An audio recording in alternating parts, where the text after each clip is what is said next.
Shalom teman-teman gereja DMC Bahasa Malaysia. Salam berkat di dalam nama Yesus Kristus saya ucapkan. Selamat bertemu sekali lagi. Semoga saudara semua sehat dan ceria di dalam Tuhan. Hari ini masuk kita ke dalam bahagian ketiga seri 8 kunci hidup yang diberkati Tuhan. Matius 5:5 mengatakan diberkatilah mereka yang lemah lembut kerana mereka akan mewarisi dunia. Di dalam dunia yang kompetitif ini, saudara, kita fikirkan bahawa lemah lembut adalah satu kelemahan. Sebaliknya saudara, orang yang lemah lembut adalah orang yang paling kuat di dalam dunia ini. Orang yang lemah adalah orang yang sombong. Orang yang lemah adalah orang yang bangga. Orang yang lemah adalah orang yang memaksa dan kasar. Saudara, kelemah lembutan bukanlah kelemahan, tetapi adalah satu kekuatan di dalam kawalan. Izinkan saya berikan satu metafor. Orang yang lemah adalah seolah-olah seperti seekor kuda liar yang telah dijinakkan. Seekor kuda yang liar adalah seekor kuda yang penuh dengan kekuatan. Kan saudara, ia akan menendang sesiapa yang duduk di atasnya. Tetapi jikalau kuda yang liar ini dilatih dan dijinakkan, kuda ini dapat digunakan oleh tuan empunya kuda tersebut. Maksudnya, tuan empunya kuda dapat menunggang dan menggunakan kuda ini untuk tugasan yang disediakan oleh pemiliknya. Sama juga dengan kita, saudara. Kita semua yang dahulunya liar, jikalau kekuatan kita dikawali seperti kuda liar yang dijinakkan, sekarang boleh digunakan oleh master kita ataupun bos kita, yaitu Allah kita sendiri. Jadi saudara, apabila kita merendahkan diri dan mempunyai sikap lemah lembut, yaitu dengan mempunyai kekuatan di dalam kawalan, Tuhan dapat menggunakan kita untuk kemuliaannya sesuai dengan rancangannya. Persoalannya, apakah berkat yang Tuhan berikan kepada orang yang lemah lembut? So, yang pertama, orang yang lemah lembut akan diberkati Tuhan. Mazmur 37:11, orang yang rendah hati akan mewarisi bumi dan akan bersukacita dengan kesejahteraan yang melimpah-limpah. Wow, ini adalah opposite ataupun bertentangan dengan nilai-nilai yang dipromosikan dunia.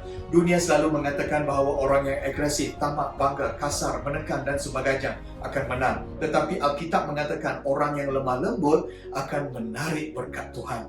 Jadi mari kita tukarkan paradigma kita hari ini, saudara, selaras dengan firman Tuhan. Yang kedua, orang yang lemah lembut akan menenangkan kemarahan dan memadamkan konflik. Kelemah lembutan adalah seperti air yang dicurahkan kepada api kemarahan. Ia adalah seperti penawar kepada konflik. Pernahkah saudara berada di dalam situasi konflik dan perselisihan faham yang tegang? Amsal 15:1 mengatakan jawapan yang lemah lembut meredakan murka, tetapi perkataan yang tajam membangkitkan amarah. Di dalam otak manusia ada neuron yang kita katakan mirror neurons ataupun neuron cermin. Apabila kita marah, orang yang berhadapan dengan kita akan marah. Apabila kita bertutur dengan suara yang lembut, orang yang berhadapan dengan kita juga akan membuat yang sama. Jadi saudara, sikap kelemah lembutan kita akan memadamkan amarah dan menjadi penawar kepada konflik. Kita menukar suasana yang tegang menjadi tenang. Inilah berkat yang kedua. Masuk kita ke dalam poin yang ketiga. Orang yang lemah lembut mampu meyakinkan orang lain. Amsal 25:15, dengan kesabaran seorang penguasa pun dapat diyakinkan dan lidah yang lembut dapat mematahkan tulang.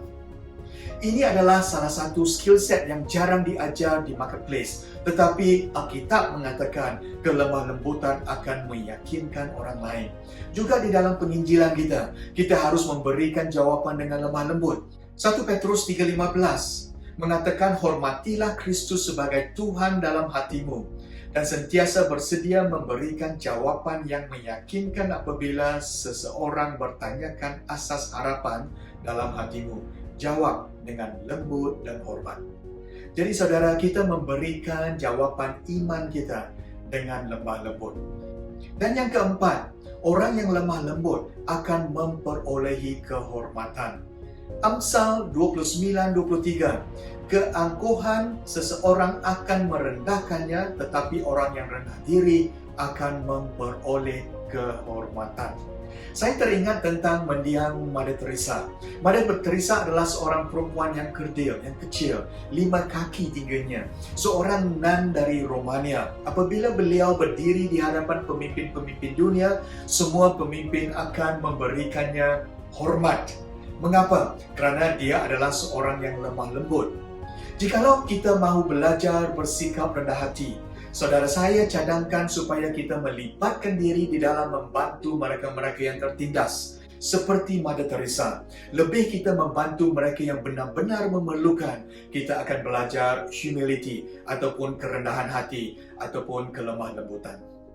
Dan yang terakhir, orang yang lemah lembut akan menjadi pemimpin yang baik seperti Yesus. Wow. Harvard Business Schools ada pernah mengatakan bahawa the best leaders are humble leaders. Iaitu pemimpin yang terbaik adalah pemimpin yang rendah hati. Jikalau kita mau belajar menjadi pemimpin yang baik, kita harus mempunyai sikap lemah lembut. Pemimpin yang teragung saudara, iaitu Yesus Kristus, adalah seorang yang lemah lembut dan rendah hati.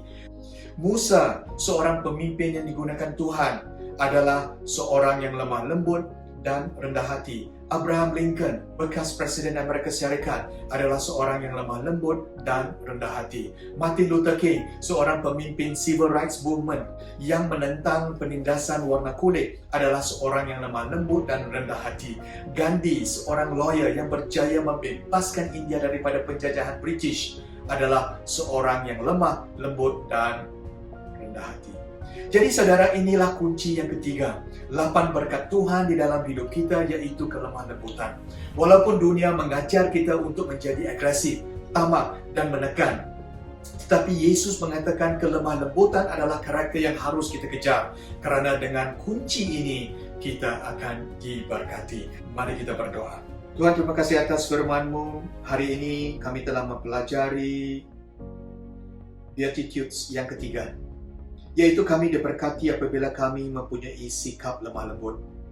Kami berdoa campur tangan Tuhan di dalam mengajar kami sikap lemah lembut Tuhan.